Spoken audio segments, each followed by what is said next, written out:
Good afternoon, and it is time to breathe again on this latest Breath of Fresh Air Shorty with your host, Charles Taylor. So, I hope everybody has had a safe and happy weekend and everyone's having a great Monday as we begin this work week. Um, I'm here to talk about Cameron Kinley. So, for those who are not familiar with Cameron Kinley's situation, he is a cornerback who played for the Naval Academy, and he signed a contract as an undrafted free agent with the Super Bowl champion Tampa Bay Buccaneers. So again, he was undrafted and he got picked up. And apparently, he had been showing some pretty good signs in the rookie camps and all that good stuff as the offseason progresses. Well, as I mentioned before, he is in the Navy, at the Naval Academy.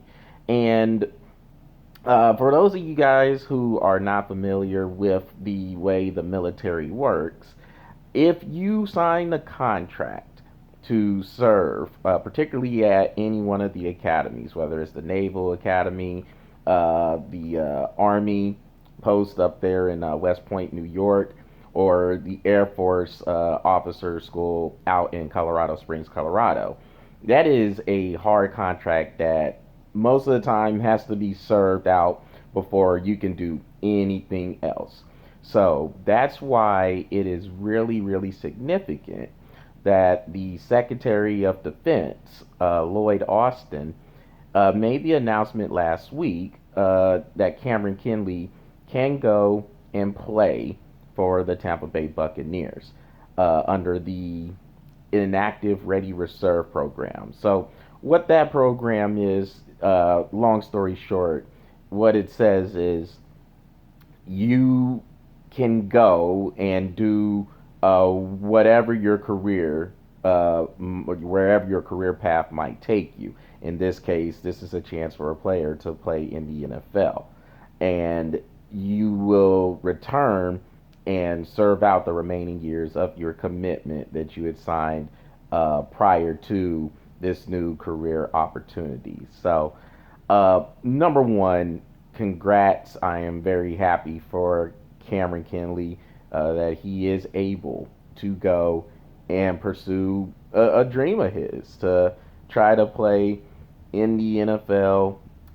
From the reviews I had seen, and this is coming from the coaches there, including the head coach Bruce Arians, he looks good in the mini camp. So I guess I wish nothing but success for him, and it's good in the big picture that he is getting to pursue something he wants to do that he has a passion of doing. Now, uh, when it comes to different cases involving players who are in these military academies or in the military as a whole, you look at the case of David Robinson, who is the Hall of Fame center who played for the San Antonio Spurs for all the years going back into the 90s and the early 2000s. So David Robinson, like Cameron Kinley now, was also in the Navy, hence his nickname, the Admiral. But before he could go and play for the Spurs, he had to serve out his 2 year commitment to the Navy before he could play. So you fast forward 30, 31 years later or so, and you have a decision that came down that I guess was made with the Secretary of the Navy, and ultimately the Secretary of Defense announced he could play. So this is significant because it could be something to where it is groundbreaking. Well, not necessarily groundbreaking, but maybe it can set up a standard for others who may have dreams of playing in the NFL or in the NBA or playing sports anywhere.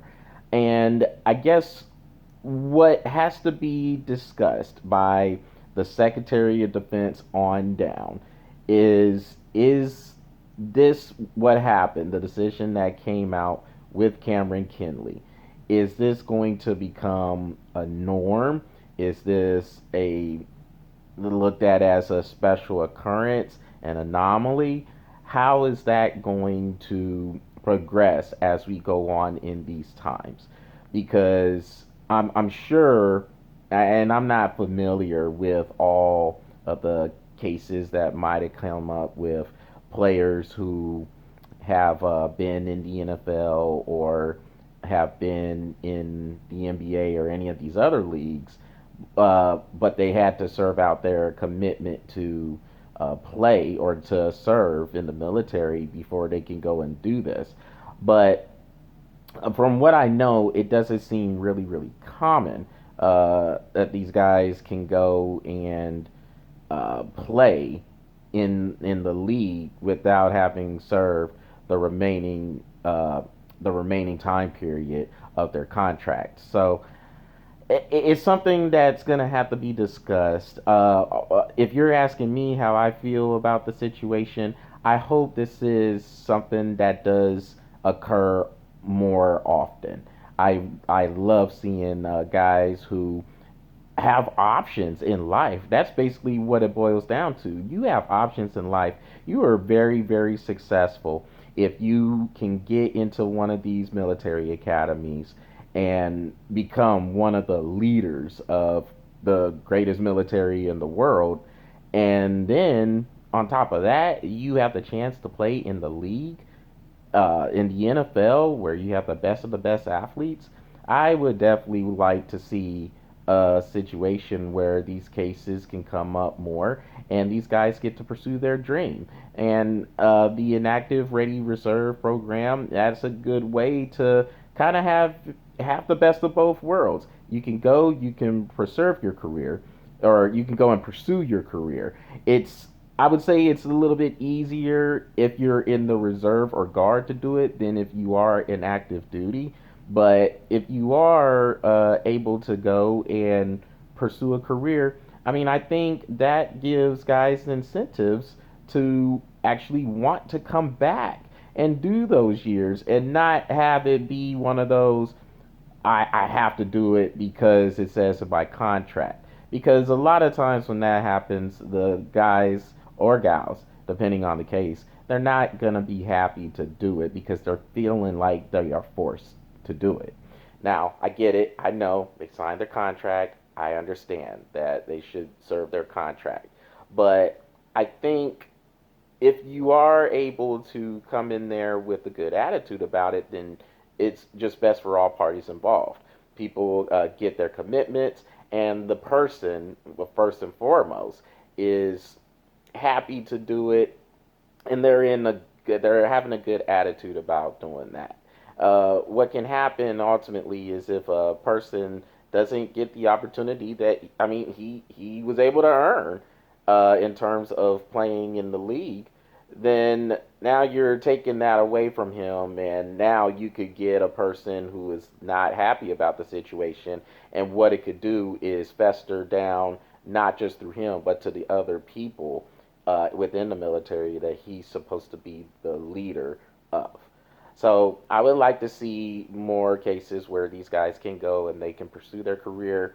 The inactive ready reserve program, I feel like it is a good program because if you are able to pursue those dreams, pursue those goals that you've had outside of the military, then I think it just makes you a better person all the way around, and it makes you a better leader for the guys for the guys and girls who look up to you for that leadership, for that camaraderie, for that bond, and for that sanctuary of being able to come to them when it comes to those people having some issues they may need to work out. Well, that's what I'm breathing on for today. Make sure you guys go to the Breath of Fresh Air YouTube channel, smash that subscribe button, and keep the likes coming on the Breath of Fresh Air Facebook page. Until next time, y'all take care, and we will talk later on this week.